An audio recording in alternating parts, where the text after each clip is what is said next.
이렇습니다. 우리 다 같이 함께 읽어봅시다. 시작. 내 믿음을 주께 보이라. 앞에 있는 화면이 어떤 그림 같습니까? 어디서 많이 들어보고 어디서 많이 본 그림 같죠? 예수님이 계시는 곳에 병자가 내려오는 장면, 이 장면이 바로 앞에 있는 화면입니다. 오늘 본문은 예수님께서 저 그림 속에 있는 병자를 고치시는 내용이 기록되어 있습니다. 예수님 집에 계실 때 많은 사람들이 모여서 예수님의 말씀을 듣기도 하고 예수님의 가르침도 받았습니다. 그런데 그 자리에 마음이 굉장히 불편하게 했던 사람들이 그곳에 앉아 있습니다. 그 사람이 누구일까요? 혹시 여러분들 아니죠? 여러분들 아닌 것 같아요.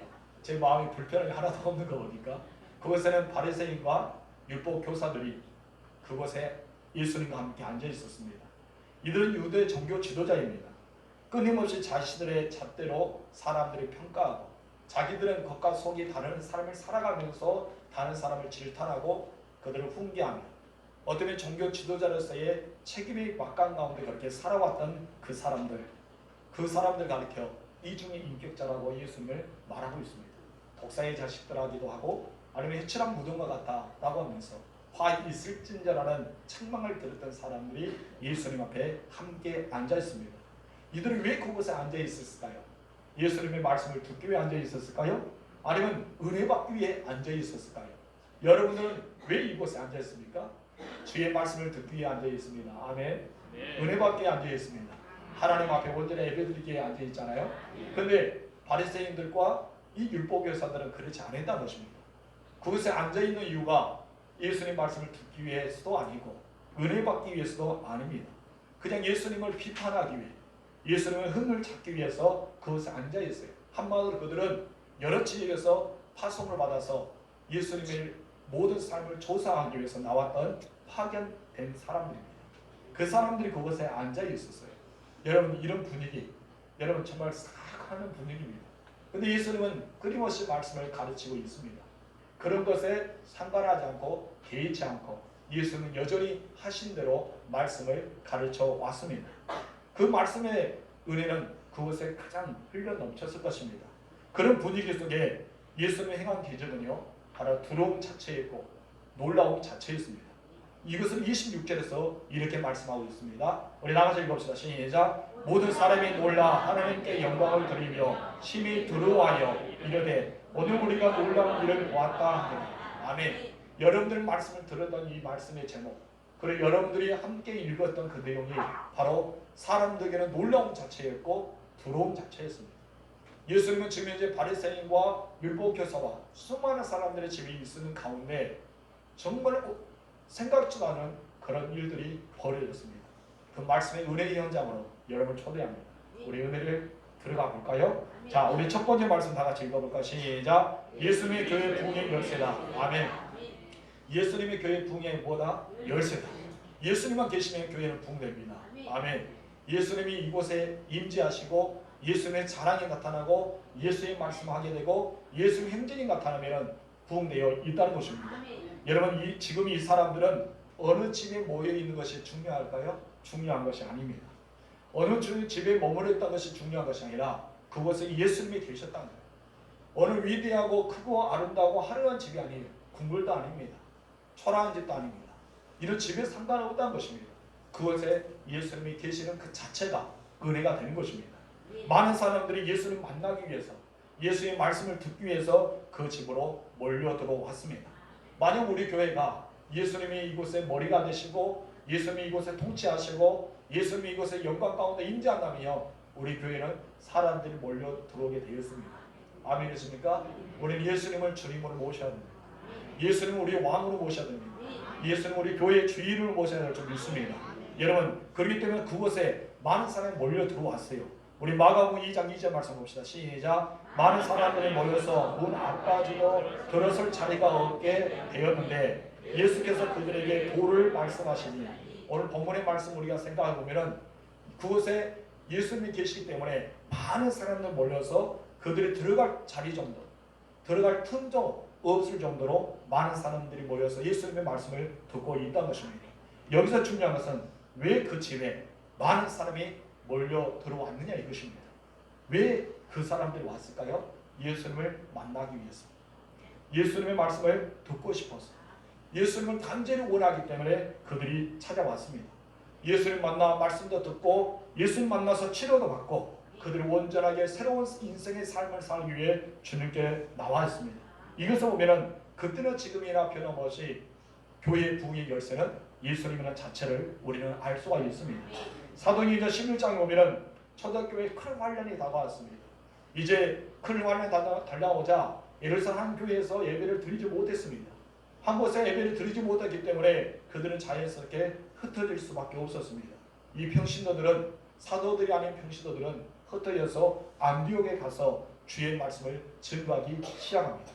그때 놀라운 역사가 일어납니다. 복음을 증거했더니 어떤 일이 납니까? 주의 손이 그들과 함께하였습니다. 그리고 예수 이름을 전파하고 나니까 많은 사람들이 주께로 돌아오게 되었습니다. 이것은 무엇일까요? 과연 그들은 무엇을 증언하기에 그들은 어떤 이유로 살아가기에 이런 놀라운 역사가 일어났을까요? 우리 20절과 21절 읽어봅시다. 시작. 그 중에 브로와 고레네 몇 사람이 안디옥에 이르러 헬라인들에게도 말하여 주 예수를 전파하니 주의 손이 그들과 함께 하심에 수많은 사람들이 믿고 주께 돌아오더라. 아멘. 이들 모두는 평신도였습니다.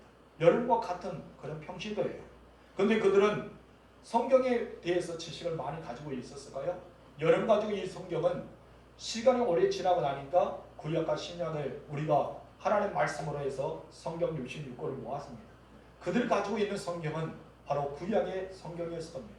다시 말해서 사도 베드로나 바울이나 야고보나 수많은 저자들의 메시지가 아니라 그들은 그냥 바울로부터 베드로부터 사도들로부터 들어왔던 것, 예수님께서 3년 동안 그들에게 말씀했던 것을 성령의 은혜로 깨닫게 하시고 그들을 증거했던 그 말씀을 들어왔던 것만 가지고 살아왔던 것입니다.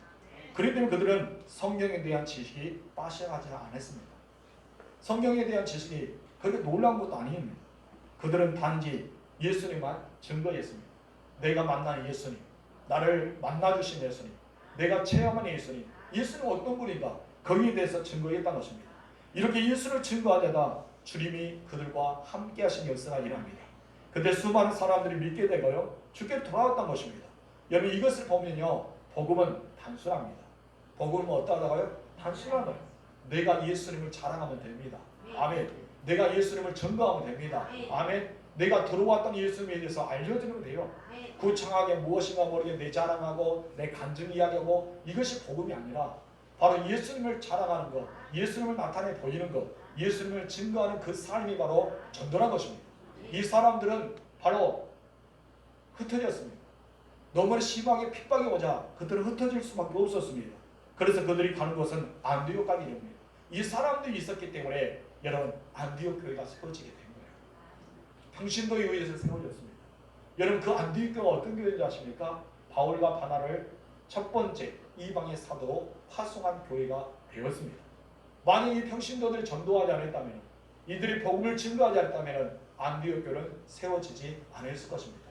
그럼 바울과 바나바의 후원자가 될 수 있었을까요? 선교 파송지가 될 수 있었을까요? 그러지 않았을 겁니다. 그들은 성경의 지식도 알지 못합니다. 그들은 정말 성경의 구약은 어떤 것이고 율법은 어떤 것이고 앞으로 신약에 어떤 일이 벌어진 거고 이것을 몰랐습니다.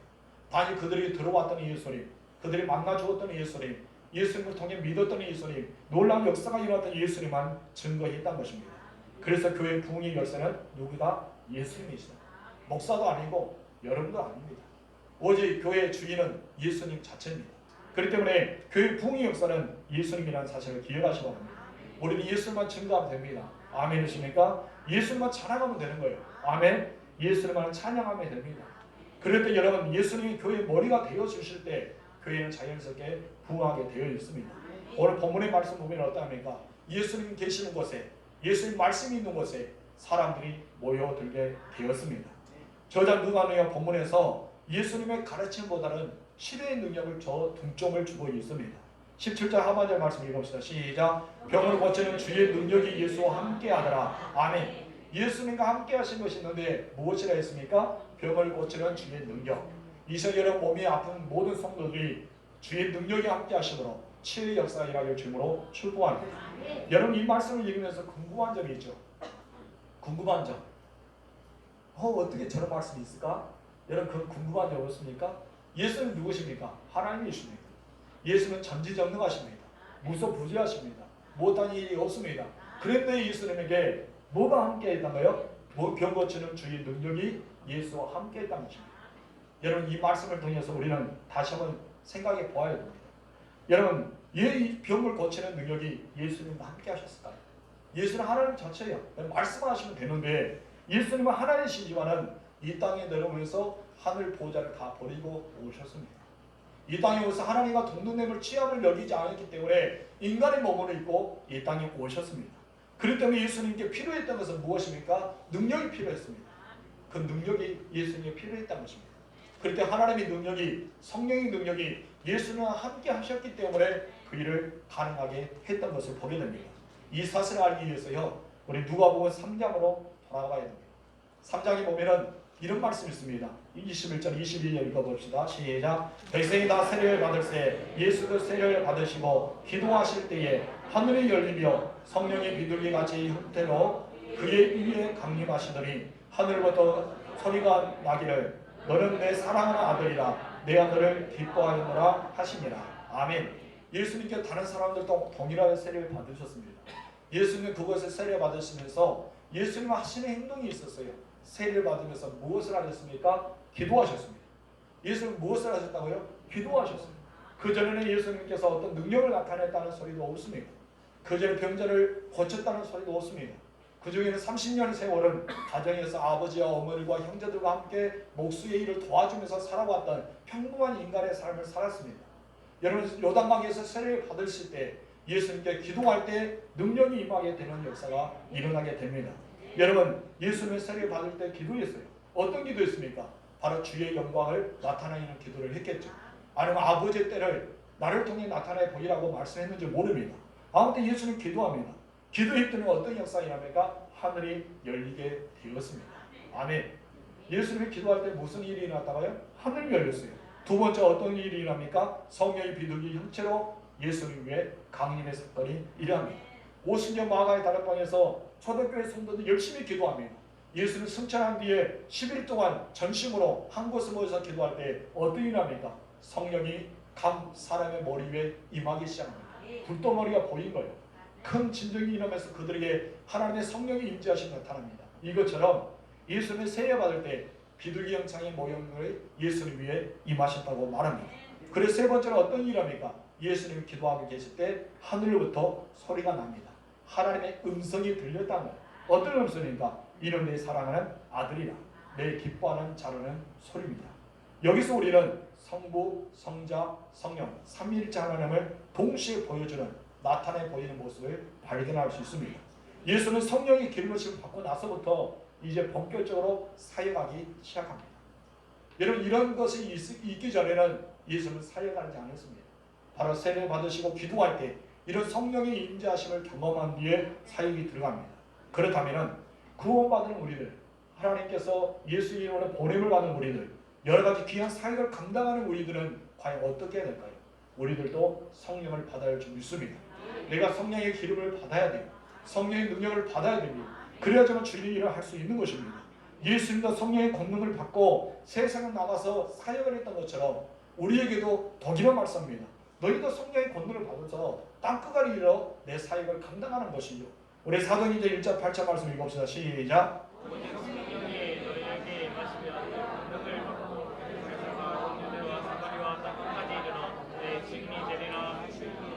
아멘. 이걸 다른 말로 번역하면 성령 받지 않으면 너희는 받지 마, 이 말이겠죠. 성령을 받아야 되면 너희는 할 수 있어. 성령을 받아야 너희가 책임이 될 수 있는 거야. 이 말씀하고 있는 거예요. 그런데 오늘날 성령 기름 부음은 우리가 성령의 능력도 없이, 우리 성령의 충만함도 없이 사역하는 사람들도 있다는 것입니다. 열심히 해도 열매가 없는 것입니다. 내 의지대로 하기 때문에. 여러분은 사역을 할 때 바로 성령을 받아야 됩니다. 성령의 기름 부으심이 충만히 일어날 때만이 열매가 맺어지게 되는 것입니다. 그렇다면 어떻게 성령을 받을 수 있었습니까? 사도행전 보면은 4가지 성령의 강림 사건이 등장합니다. 첫 번째는 기도할 때 한 번의 사역이 일어납니다. 오순절 마가의 다락방에서 일어나잖아요. 또 안수받을 때, 사도들에게 안수받을 때 2번의 사건이 일어납니다. 그리고 설교를 들을 때 한 번의 사건이 일어납니다. 그렇다면 우리가 성령 사건, 사도행전을 보면은 성령의 강림 사건이 4번 나타나는데 기도할 때, 안수받을 때, 여러분 바로 말씀을 들을 때 이렇게 나타난다는 거예요. 그렇다면 예전에 나타난 성령께서 오늘날 저희가 안수받는 여러분에게 나타나지 않을까요? 여러분이 기도하고 있을 때 나타나지 않을까요? 여러분도 오늘 설교 들을 때 성령의 강림 사건이 나타날 줄 믿습니다. 만약에 성경이 진실이라면, 진리라면 이 말씀이 그대로 전해지는 확신하는 말씀이라고 하나님의 원동력 있는 생명의 계신 말씀이라면 여러분들도 기도할 때 성령이 임한 줄 믿습니다. 말씀을 들을 때 성령 하나님의 역사가 일어날 줄 믿습니다. 주의 종에게 안수받을 때 성령의 강림 사건이 일어날 줄 믿습니다. 우리 첫 번째 다 같이 읽어봅시다. 시작. 기도할 때 임하셨다. 아멘. 기도할 때 누가 임했단 거예요? 성령이 임하셨습니다. 우리 사도행전 2장 1절 시작. 오실 날에 이미 이름에 그들이 다 같이 한 곳에 모였더니, 여러분 이곳 한 곳에 모여서 무엇을 했을까요? 무엇을 하기 위해서 모였을까요? 바로 기도입니다. 어떤 기도를 드렸을까요? 아버지 약속한 것을 기다리는 예수님께 말씀했던 그 아버지 약속한 것을 달라는 거예요. 아버지 약속했던 걸 우리에게 보여주라는 거예요. 아버지 약속했던 것을 우리에게 나타내 보이라는 것입니다. 이것을 가지고 10일 동안 기도했던 것입니다. 그랬더니 어떤 일을 합니까? 바로 그들이 성령을 받게 됩니다. 우리 그들이 했던 것은 무엇인가? 우리 사도행전 1장 14절 중간을 봅시다. 시작. 마음을 같이 오로지 기도에 힘씁니다. 여러분 기도에 힘쓸 때 성령의 역사가 일어납니다. 두 번째 다 같이 시작. 안수할 때 임하셨다. 사도행전 8장 17절 먼저 성령의 강림의 역사가 일어나는데요. 이렇습니다. 다시 읽읍시다. 시작. 이에 두 사도가 그들에게 안수하며 성령을 받는지라. 여러분 안수하게 되야 성령을 받게 됩니다. 사도행전 19장 6절 바로 안수할 때 성령 받는 사건이 나타나는데요. 다 같이 시작. 바울이 그들에게 안수하며 성령이 그들에게 임하심으로 방언도 하고 예언도 하니. 이번에는 1+1, 2+1이 되겠습니다. 여러분 성령을 받게 되었으니까 이제 안수가 나니까요. 2개가 더 따라옵니다. 어떤 사건이 합니까? 그들에게 안수하고 나니까 방언이 나타나고 또 무엇이 나타났다? 예언이 나타났다. 여러분 바로 성령이 임하시면 바로 이런 각종 은사가 따라오게 되어 있다는 것입니다. 또한 우리가 세 번째 다 같이 읽읍시다. 시작. 설교를 들을 때 임하셨다. 바로 사도행전 10장 44절에 보면 베드로가 설교합니다. 어디 집에 갑니까? 사도행전 10장 하면 누가 생각합니까? 고넬료가 생각하죠. 고넬료 가정에서 설교를 합니다. 그런데 이방인에게 성령의 부르심이라는 것을 전혀 생각하지 못하는 사건입니다. 이 사건이 없었다면 바울과 바나바는요 이방의 선교를 열지 못했습니다. 하나님께서 이방의 설교를 이렇게 준비하신 가운데 바울을 어쩌면 구장에서 부르지 않습니까? 하나님께서 부르시는 내용을 통해서 왜 바울이 선교를 하게 되었는지, 왜 안디옥에서 파송해서 그가 이방의 선교 2차, 2차, 3차 로마까지 복음을 증하며 나아갈 수 있는지 거기에 대해서 그 기회를 열어준 것이 바로 이 10장의 사건입니다. 고넬료의 사건이 없었다면요 여기 이방에게 사도들은 결코 선교를 파송하지 않았을 겁니다. 바로 이 사건, 그것도 누굽니까? 대사도로 여겼던 바로 베드로가 이것을 경험합니다. 우리 사도행전 10장 봅시다. 44절 시작. 베드로가 이 말을 할 때에 성령의 말씀을 듣는 모든 사람에게 내려오시니 아멘. 여러분 베드로가 어떤 말을 할까요? 예수에 대해 말씀, 바로 설교를 했다는 것입니다. 복음을 증거했다는 것입니다. 이 말씀을 할 때 그곳에 있는 모든 고넬을 가지고 있는 모든 사람에게 성령이 임하기 시작합니다. 그때 베드로와 함께 있던 사람들이 깜짝 놀라요. 야, 이방인들도 성령의 강림 사건이 일어나구나. 이들에게 우리가 세례를 주지 못하면 어디 있니 하면서 그들에게 성령 세례를 주는 사건이 터지게 됩니다. 여러분 이것을 보게 되면요 기도할 때 성령이 임합니다. 안수 받을 때 성령이 임하고요 말씀 들을 때도 성령이 임하셨습니다. 여러분이 기도할 때 말씀을 들을 때 주일에 안수 받을 때 성령이 임하시는 주므로 축원합니다. 그렇다면 예수님의 공생을 시작하면서 어떻게 성령을 받으셨다고 이야기하셨습니까? 바로 기도할 때. 예수님도 기도하셨습니다. 예수님이 기도할 때 하늘이 열리고 성령이 비둘기 같은 형상으로 임했다고 말씀하고 있습니다. 스가랴 선지자는 우리에게도 그 성령을 받으라고 말합니다. 우리가 그 성령을 받아서 주의 우리 사역을 감당하는 것입니다. 예수님은 하나님이셨습니다. 그런데 예수님이 성령을 받을 필요가 있을까요? 바로 예수님의 영 보혜사인데 예수님 영 진리의 영인데 왜 예수님은 그 영을 받으셔야 됐을까요? 그것은 바로 우리들이 주의 일을 감당하기 꼭 필요한 것이 성령의 능력이기 때문입니다.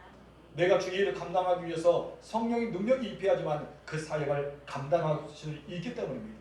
설교하는 주예전도 마찬가지고 기도하는 대표하는 사람들 마찬가지고 앞에 찬양 인도하는 사람 이렇게 찬양 운행 앉으시고 또 식당에서 봉사하고 각 구역장 구역 강사 이 땅에서 우리가 교회 안에서 사역하는 구석구석 모든 사역마다 뭐가 필요합니까? 성령의 강림 사건이 필요합니다. 성령의 충만을 받아야지만 그 일을 할 수 있는 것입니다. 스가랴 우리 선지자의 말을 들어볼까요? 우리 4장 6절 중간 말씀 시작. 만군의 여호와께서 말씀하시되 이는 힘으로 되지 아니하며 능으로 되지 아니하고 오직 나의 영으로 되느니라. 아멘. 힘과 능력을 하다 보면요 지칩니다. 상처받을 수 있습니다. 우리의 낙오자가 될 수 있습니다. 그러나 주의 영이 임하면요 여러분 모든 일을 잘 감당할 수 있어요. 상처도 이겨낼 수 있습니다. 힘든 일도 역경도 견딜 수가 있는 것입니다. 그렇기 때문에 성령 능력으로 하라는 것입니다. 예수님 공생애 동안 살아가면서 얼마나 힘들었습니까? 각 곳마다 대제사장과 바리새인과 사도행과 서기관과 율법교사들이 길 속에서 예수님을 여러분 이렇게 도전해 오지 않았습니까? 그럴 때마다 예수님을 다 사유가 감당합니다. 바울은 어떻습니까? 유대인들 곳곳에 쫓아다니면서 바울을 방해하기 시작합니다. 여러분 태장도 맞고 돌에 맞아서 죽을 뻔도 하고 파선의 위기도 하고 굶주림도 하고 배고픔도 견뎌보고 자지도 못하고 옥에 갇히고 이 모든 일을 왜 그가 할 수밖에 없었을까요? 바로 성령의 능력을 받았기 때문입니다. 성령의 능력 받으면 그 일을 할 수 있는 거예요. 여기서 말하는 것처럼 일이 힘으로 되지 아니하며 능으로도 된 게 아니하며 오직 나의 영으로 된다는 말씀이 거기에 있는 것입니다. 목회자도요 영적인 사역이 목회입니다. 성령의 능력 없이는 결코 이 사역을 감당하지 못합니다. 그래서 제가 성령 충만을 위해서 여러분들 저를 위해서 충고해 주시기 바랍니다. 그래야지 여러분 영혼이 살아나요. 제가 설교를 엉망을 해보세요. 여러분은 일주일 동안 이 말씀을 들어서 일주일에 회복하며 살아가야 하는데 오늘 설교를 들 때 엉망을 한다면 여러분 영혼은 어떻습니까? 죽어가는 거예요. 그럼 저는 설교 한마디 하는데 이것을 들어도 50여 명은 다 영혼이 죽어갑니다. 그래서 저는 여러분에게 부탁하고 싶은 것은 바로 저를 위해 기도하는 거예요. 목사님 성령이 충만해서 말씀을 잘 준비해서 우리가 성령의 말씀을 증거해달라. 그래서 여러분의 영혼이 살아야 될 거 아닙니까? 그리고 여러분들을 천국으로 이끌어가는 제가 목회를 하고 있는 것입니다. 이것을 할 때 목양이랍니다. 여러분들 천국으로 인도하는 목회자. 여러분 그렇기 때문에 저를 위해서 많이 기도해야 됩니다. 저 또한 여러분들을 위해서 기도해야겠죠. 왜? 여러분들은 성령을 받아서 그 일을 감당해야 되기 때문입니다. 여러분 맡은 사명도 그리고 봉사와 헌신한 것도 바로 성령의 능력을 감당해야 될 줄 믿습니다. 그래서 에베소 교회 안에서 이 사도 바울이 성도들이 하는 말이 무엇이었습니까? 에베소 5장 8절 18절 중간 말씀 이렇게 말합니다. 시작. 오직 성령으로 충만을 받으라. 아멘. 성령을 받는 것은 필수가 아닙니다. 그리고 선택이 아닙니다. 그건 무엇입니까? 명령입니다.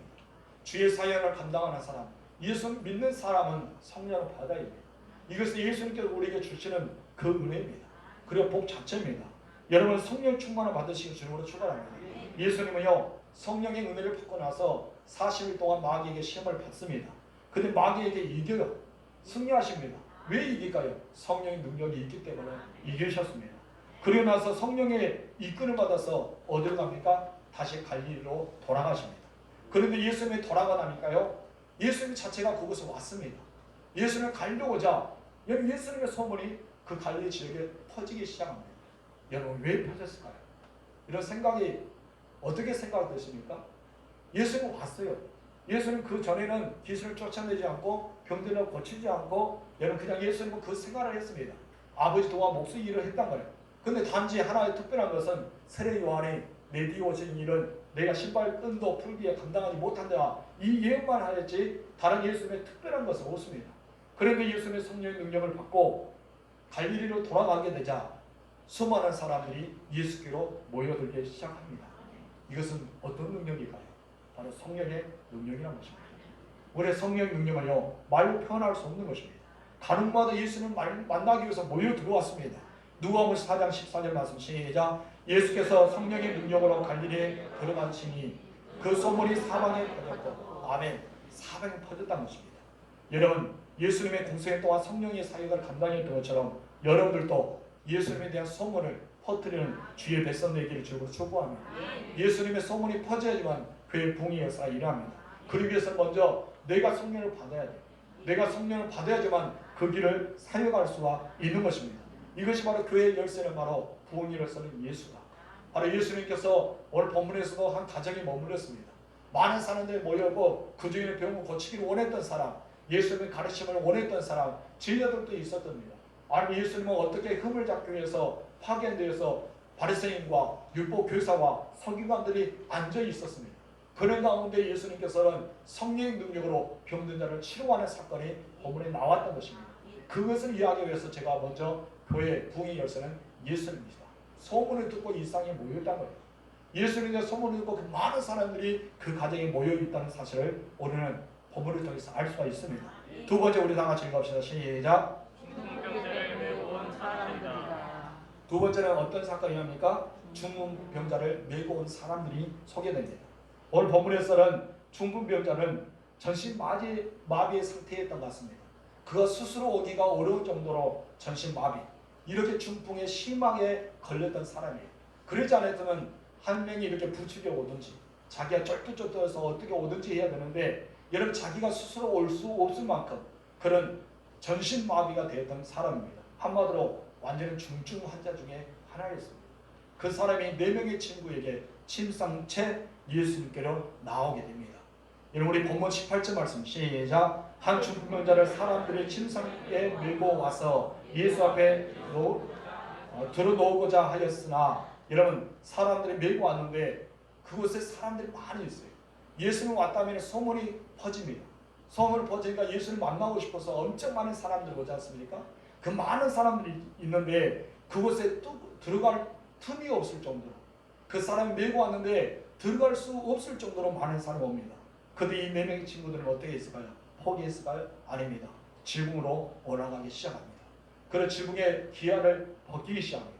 벗기고 이 4명의 사람들이 침상채 이 환자를 예수님 곁에 내리기 시작하게 되었습니다.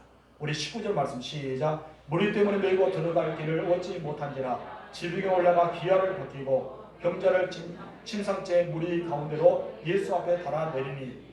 지금 이제 우리는 리몰딩에서 이렇게 교회가 아름답지 않습니까? 그 당시 집은 그냥 기아만 올려졌던 것 같아요. 그냥 중층장도 없이 그냥 뼈대만 있고 기아만 있어. 기아를 뜯으면 바로 예수님께 내려올 수 있는 그런 형상이 바로 그때 당시의 집안의 모습이었던 것 같습니다. 오늘 저녁에 콘크리트로 지어지고 벽돌을 쌓아지고 뭐 이렇게 절을식으로 건물을 세워지고 그냥 그렇게 중층장 있고 그렇게 생각하지 마시고, 그냥 잔치 뼈대만 있고 이렇게 겉에만 둘러쌌고 기아를 벗기면 환자를 능히 내릴 수 있을 만큼 그런 뻥 뚫린 상태, 이렇게 생각하시면 우리 말씀을 받아들이기 쉬울 것입니다. 아무튼 그들은 올라갔습니다. 올라가고 환자를 데리고 여러분 지붕에 올라가기가 쉬울까요? 쉽지 않습니다. 자기 혼자 지붕에 올라가기도 힘든데 이 환자를 데리고 4명의 친구가 올라갔다면 올라가는 수고, 지붕을 벗기고 내려오는 수고, 얼마나 그들은 했을까요? 여러분, 어떤 이런 상황이면 여러분이 예수님은 어떨까요? 말씀을 가르치고 있었습니다. 설교를 하고 있는 가운데 제가 설교가 있는데 지붕에 뻥 뚫려서 환자가 쑥 내려온다고 생각하세요. 이곳에 앉아있는 사람은 황당할 거예요. 이것이 무슨 액션이야? 이것도 하나의 예수님의 이벤트일까? 하면서 뭐 별 생각이 다를 거 아닙니까? 여러분, 그런 가운데 이렇게 싹 내려왔어요. 어떤 사람은 이런 도저히 있을 수 없는 거다. 예의도 없는 사람들, 도대체 이것은 어떤 일이야? 그런 수많은 사람들이 이야기했을 겁니다. 예수님도 어떻게 보면 이런 일을 어떻게 너희가 행할 수 있느냐라고 따지면서 책망할 수도 있었습니다. 그런데 예수님이요, 전혀 그렇지 않았습니다. 단지 예수님은 그들의 믿음만 보셨습니다. 무엇을 보였다고요? 믿음을 보였다는 것입니다. 여러분의 믿음을 주께 보이시오. 내 믿음을 주께 보여줘야 합니다. 내 믿음이 이렇습니다. 우리 주님께 보여줘야 됩니다. 이 4명의 친구의 믿음은 무엇입니까? 바로 예수님께 그 환자를 내보이는 거예요. 예수님만을 고칠 수 있습니다. 중증 환자였던, 걷지도 못하고 자기 스스로 오지 못했던 사람에게 의지해서 올 수밖에 없는 이 4명의 환자, 예수님 앞에 있지 않습니까? 예수님만이 고칠 수 있습니다. 이것을 믿었기 때문에 포기하지 않고, 사람들이 막고 있었지만 환경과 그 배경과 그 상황이 맞지 않더라도 그들은 최선의 방법을 선택해서 지붕에 올라갑니다. 삭개오 보세요. 삭개오는 키가 작았습니다. 예수님의 소리로 여리고에 많은 사람들이 몰려왔습니다. 삭개오는 그것을 틈을 뜨고 들어갈 수 있는 상황이 아니었습니다. 그런데 어떤 일이 합니까? 삭개오는 돌강나무, 옛날에 꽃나무로 올라가기 시작합니다. 근데 예수님의 삭개오를 부르십니다. 왜 삭개오를 불렀었을까요? 삭개오의 간절한 믿음이, 그 마음이 예수님께 전달되었다는 것입니다. 이런 그 마음과 믿음이 있었기 때문에 예수님은 그를 부르시고 그의 집에 유하시고 그가 변화돼서 세 사람들은 놀라운 축복을 받지 않았습니까? 바로 이 4명의 친구들이 자기 믿음을 보여준 거예요. 자기들의 믿음을 누구에 보여준 겁니까? 예수님께 보여주는 것입니다. 그래서 예수님은 이런 바로 19절 이하에 보면은 예수는 책망했다는 그 내용도 나오지 않고 어떻게 이런 일을 할 수 있느냐라고 묻지도 않고 바로 그들에게 말씀하는 장면이 나옵니다. 20절 말씀 볼까요? 다 같이 시작. 예수께서 그들의 믿음을 보시고 여기까지. 여러분 예수님께서 무엇을 보셨다고요? 그들의 믿음을 보셨다는 거예요. 예수는 다른 것을 보지 않습니다. 여러분 그들의 믿음을 보였다는 것입니다. 여기 중요한 사건 한 가지는 예수님은 그들의 믿음을 보았다는 것이 중요한 사건 중에 하나입니다. 보통 예수님은요 병자를 치료할 때 그 병자의 믿음을 봅니다. 그래서 예수님 말하잖아요. 너의 믿음이 내 병을 치료되었다. 내 믿음대로 될지어다. 이 말씀이 성경에 곳곳에 나와요. 근데 오늘 본문에서는 예수님은 그 중풍병자의 믿음을 보지 않았어요. 그럼 누구의 믿음을 봅니까? 이 중풍병자를 데리고 왔던 4명의 사람의 믿음을 보았습니다. 이 4명의 사람의 믿음을 보고 예수님께서 치료의 사건이 일합니다. 그런데 예수님께서요 여기 중요한 말씀하십니다. 그 병의 원인이 무엇일까요? 그가 중풍병에 걸렸던 이유는 무엇일까요? 그 이유에 대해서 이야기하는데 그 다음에 읽어볼까요? 다 같이 아니 너무 빨리 넘겼어요. 자 시작. 자신있게 시작. 이 사람아 내 제사함을 받았느니라 하십니다. 그럼 이 사람은 어떤 상태입니까? 죄를 지은 상태입니다. 여러분 그가 어렸을 때부터 태어났을 때부터 병에 걸린 것이 아닙니다. 그가 죄가 있었기 때문에 중풍병에 걸렸단 말이에요. 그러니까 예수님께서는 그를 치료하기 위해서 먼저 제사함을 해야지만 그가 치료의 방법을 얻을 수가 있었습니다. 그래서 20절 이하의 사건은 어떻습니까? 예수님 앞에 막 따지고 들려드리는 사람이 있잖아요. 그 잘난 누굽니까? 있어요 그 사람들이. 그 사람들 소개하자면 굳이 소개하자면 바리새인이라 해야 될까요? 율법교사라 해야 될까요? 서기관을 해야 되겠죠. 그런 사람들 예수님 따져요. 근데 예수님께서 이야기합니다. 제사하는 권세가 더 어렵지 않겠냐. 치료하는 것은 능히 나타난다. 근데 이 사람이 필요한 것은 무엇이다? 제사합니다. 그러고 났을 때 침상째 가지고 돌아가라니까 이 사람이 꼴등이 나서 여러분 4명의 사람에게 어쩔 수 없이 부치게해서 여기까지 와서 자기 힘으로 올 수 없는 사람 그 침상에서도 이 뒤집힐 없는 사람 완전히 지금 중증 환자로 있는 상태가 예수님 앞에 나오는데 그가 침상을 들고 걸어갈 수 있었던 것입니다. 아멘이십니까? 그렇기 때문에 사람들 보고 두려워했어요. 어떻게 두려워했습니까? 힘이 두려웠어요. 엄청난 두려움이 찾아왔습니다. 그리고 놀랐습니다. 예수님은 어떻게 이런 일을 할 수 있을까? 바로 주의 성령의 능력이 있었기 때문입니다. 오늘 여러분들 성령의 능력이 입혀지길 주님으로 축원합니다. 예수님께 여러분의 믿음을 보여주세요. 예수님께 내 믿음을 보여줄 때 여러분 이 사람이 4명의 친구의 모습을 보고 예수님의 치유의 사건이 일어난 것입니다. 예수님 우리를 볼 때 가장 먼저 믿음을 보십니다. 여러분 이쁜 모습, 아름다운 모습, 못생긴 거, 잘난 거, 못난 거, 많이 가진 거, 없는 거 이거를 보지 않아요. 예수님은 어떤 걸 보신다고요? 믿음을 보십니다. 내 믿음 자체를 봅니다. 여러분 믿음이 다 같다고 생각하죠. 어떤 사람 믿음이요? 풍랑을 앞에서 찬양하는 사람이 있는가 하면 풍랑 앞에서 두려워 떠는 사람이 있습니다. 어떤 사람 감옥에 갇혀도 찬송과 기도하는 사람이 있는가 하면 어떤 사람 감옥 안에서도 좌절하고 슬퍼하는 사람이 있습니다. 어떤 사람은 큰 문제를 부딪힐 때 믿음으로 이겨내는 사람이 있는가 하면 어떤 사람은 자포자기하는 사람도 있다는 것입니다. 각자의 믿음의 상태는 다릅니다. 우리는 지금 이제 상황이 어떠합니까? 여러분들은 지금 이제 어떤 상황에 놓여 있습니까? 저는 알지 못하지만 우리 주님은 여러분의 상황을 아실 것입니다. 이런 상황 앞에 여러분들은 믿음을 보여주세요. 여러분이 큰 믿음을 보여주세요. 코로나 때문에 여러분 많이 힘들지 않습니까? 여러분 주변에 많은 사람들 때문에 힘들지 않습니까? 경제적으로 위기도 찾아오기도 하고 우리는 사람과 사람들 사이에 여러 가지 일도 있을 수 있습니다. 가정을 또한 어떻습니까? 이런 가운데 우리는 과연 이 문제만 바라보고 살아가는 것이 아니라 그 뒤편에 서 있는 계시는 우리 주님, 내 앞에서 능히 친히 내 길을 이끌어 주신 주님, 우리는 주님을 바라야 할 줄 믿습니다. 예수님의 제자들이요 풍랑 앞에서 떨 수밖에 없었습니다. 그들의 믿음은 너무나 작기 때문입니다.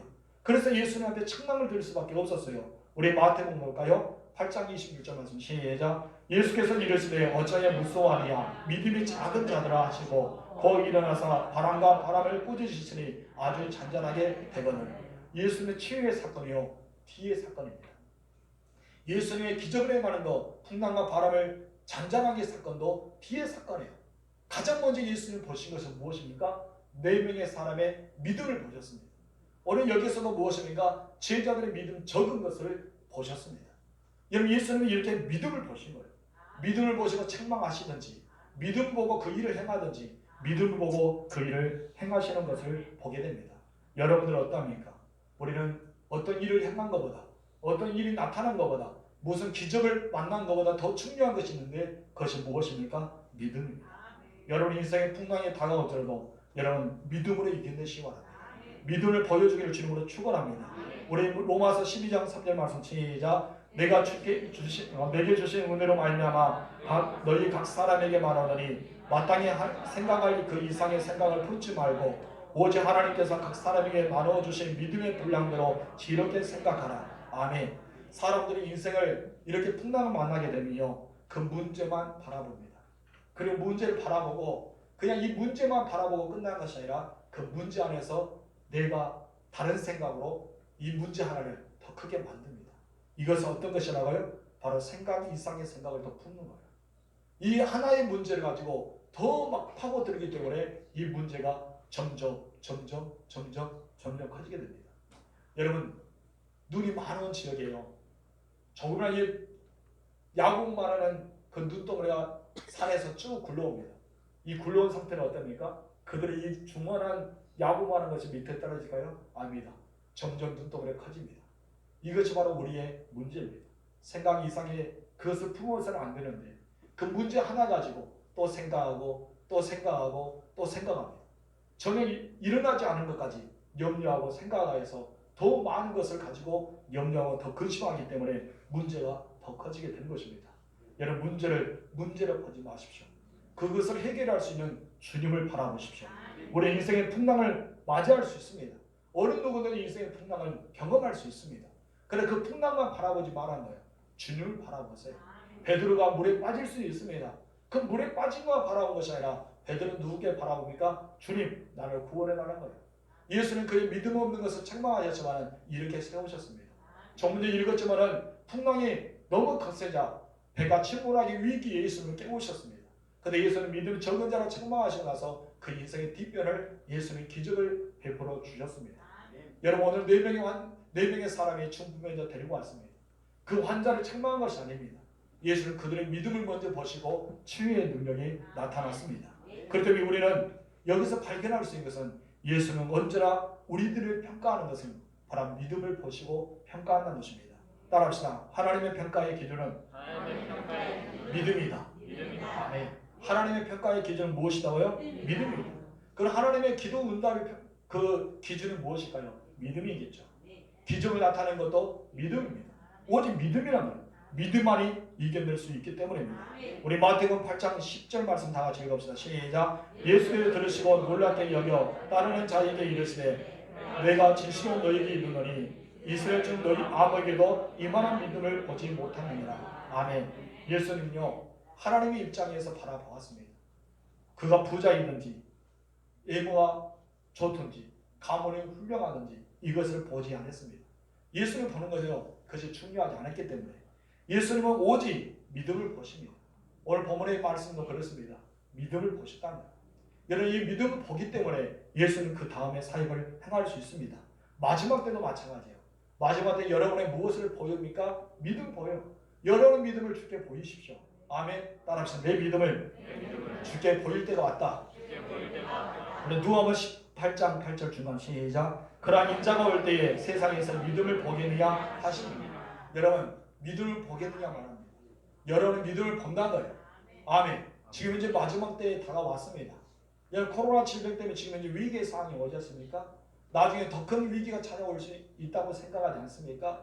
여러분 코로나만 이깁니까? 여러분 강주의 건물이 여러분 넘어졌습니다. 5층짜리 건물과 거기서 넘어질 줄 누가 알았습니까? 쿠팡의 회사가 그 거대한 회사에 불길에 3일 동안 이렇게 타올 줄 누가 알았습니까? 점점 지금 이제 재난의 시기가 다가오고 있습니다.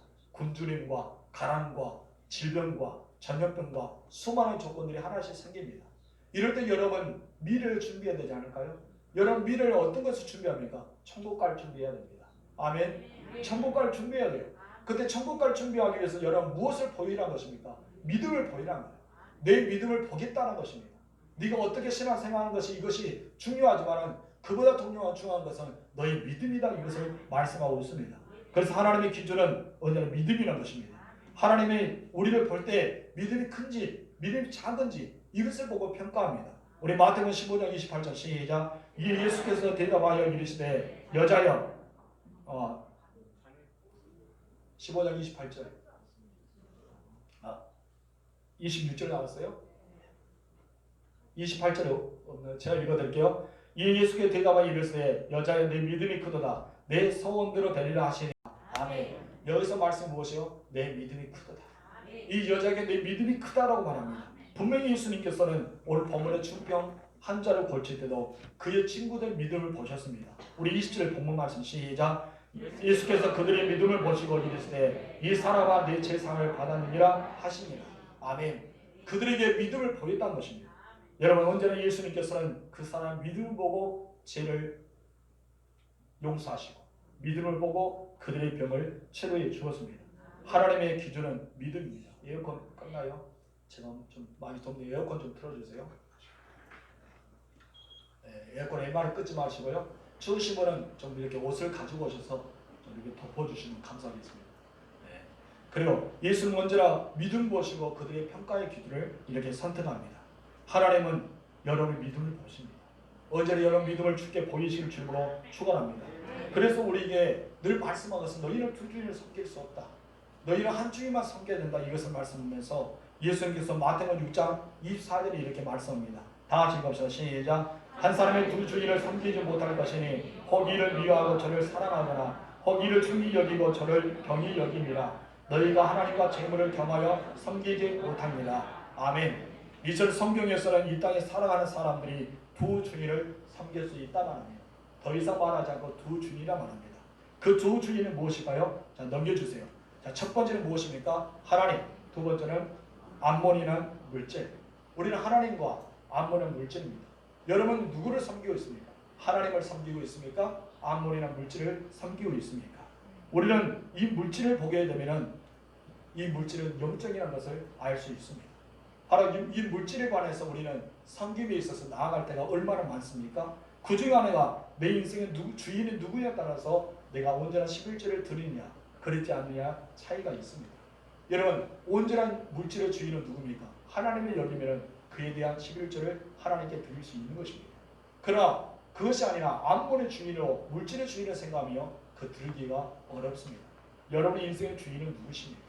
내 인생의 주인은 하나님에 대한 주인이 있습니다. 이 11조가 아니라 우리의 시간도 마찬가지입니다. 내가 섬기는 그 하나님의 사역도 마찬가지입니다. 우리는 정말 믿음으로 이 선악 싸움을 싸우고요. 우리 믿음으로 승리하는 우리들이 되어야 할 줄 믿습니다. 오늘 하나님께서도 우리에게 이렇게 말씀합니다. 우리 야고보서 2장 17절에서 18절 말씀 시작. 이와 같이 행함이 없는 믿음은 그 자체가 죽은 것이라. 어떤 사람은 말하기를 너는 믿음이 있고 나는 행함이 있으니 믿음이 없는데 행함이 없는 내 믿음을 내게 보이라. 나는 행함으로 내 믿음을 내게 보이리라 하리라. 아멘. 여기서 우리에게 정말 말씀하신 것은 무엇입니까? 행함으로 내 믿음을 보이라는 거예요. 오늘 본문에 이 중풍병자를 데려왔던 4명의 친구들 예수님께 무엇을 보였을까요? 행함이 있는 믿음을 보였습니다. 이 행함의 믿음을 보였기 때문에 예수님께서 치료의 역사가 일어났습니다. 오늘 이 본문의 말씀처럼 여러분 믿음을 예수님께 보여드리십시오. 여러분 믿음을 예수님께 보여드려서 그 예수님 내 믿음이 이렇습니다. 내 믿음이 이런 행함으로 주께 나아갑니다. 그 고백하는 여러분 되실 줄로 축원합니다. 오직 예수님은요 여러분들의 믿음만 보십니다. 우리 20절 말씀 다시 한번 시작. 예수께서 그들의 믿음을 보시고 아멘. 여러분의 믿음을 보신다는 거예요.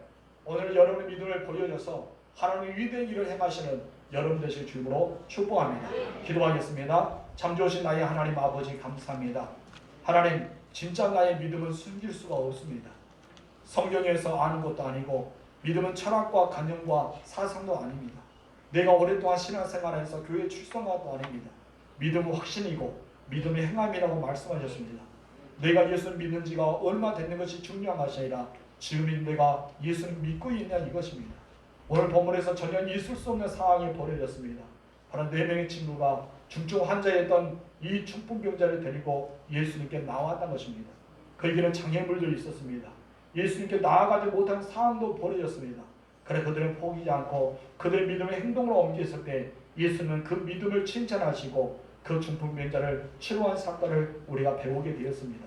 그의 붕이 열쇠가 되신 예수님, 우리의 모든 삶의 주인 되신 예수님, 우리에 있어서 가장 요구하고 있는 믿음을 보시고 칭찬하시고 책망하신 예수님, 내 믿음을 예수님께 보여주면서 이 시대가 악할수록 우리는 견디고 이겨낼 수 있는 믿음의 사람이 될 수 있도록 역사하여 주옵소서. 이 네 명의 친구는 무엇이 있었기에 예수님께 왔을까요?